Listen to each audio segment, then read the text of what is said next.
Hi guys, this is a story I've just finished writing called Homeless and Pregnant. I hope you enjoy it. There's a young 19-year-old girl with her whole future ahead of her. Joanna is about to start her second year as a law student at Leeds University when she meets a guy in a club whilst on a night out with her friends. They fall head over heels in love with each other, and eventually, against her parents' wishes, Joanna moves in with this guy who's called Jack, and at first they were really happy together.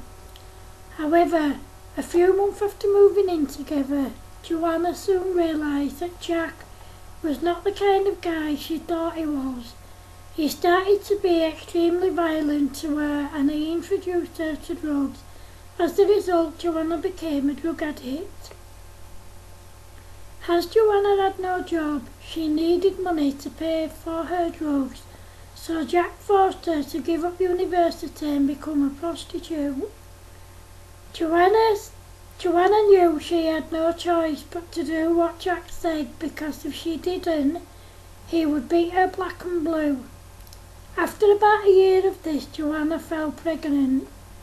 She knew that if she told Jack, he would beat her again, so she kept it to herself for as long as she could. However, when Jack did discover that Joanna was pregnant, he did beat her, and he then threw her out. Joanna didn't feel she could turn to her parents or anyone, and she felt that she had no choice but to live on the streets. Despite being pregnant, Joanna still continued to take drugs and to sell her body. However, one night Joanna's brother Sean spotted her as he came out of a pub with his friends. He took one look at Joanna and then made her get into a taxi to his house with him.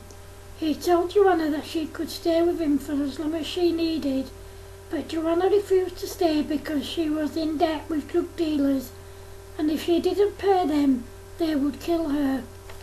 A few weeks later, Jack found Joanna,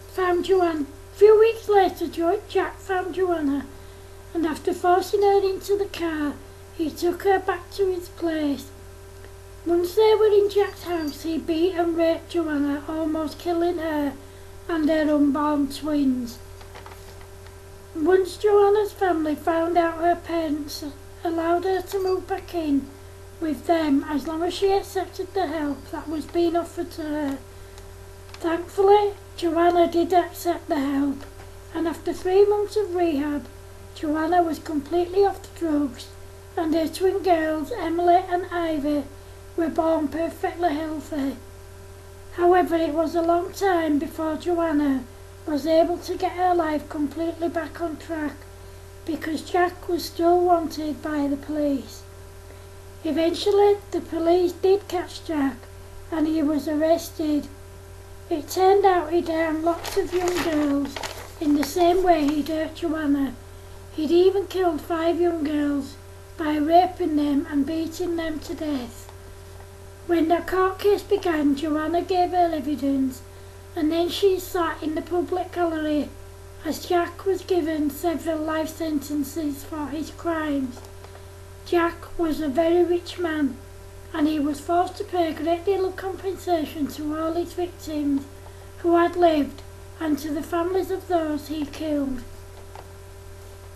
After the court case, with the help and support of her family and friends, Joanna was able to go back to university and finish her law degree, and she managed to graduate in the top 3%. She went on to work for a law company for 2 years, where she met and married her partner Chris.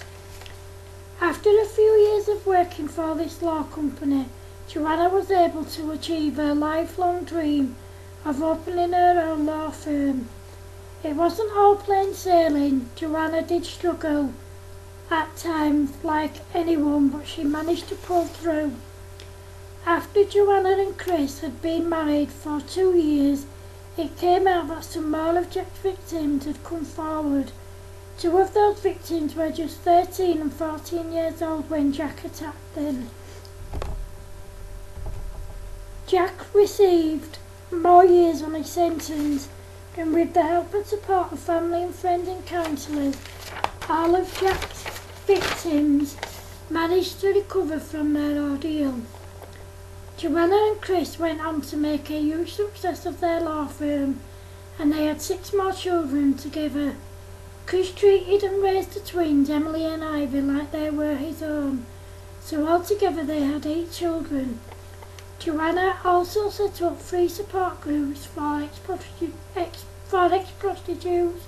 drug addicts and rape victims. However, despite her success, there were times when Joanna's past would come back to haunt her, as she sometimes had terrible nightmares. The end. Thank you.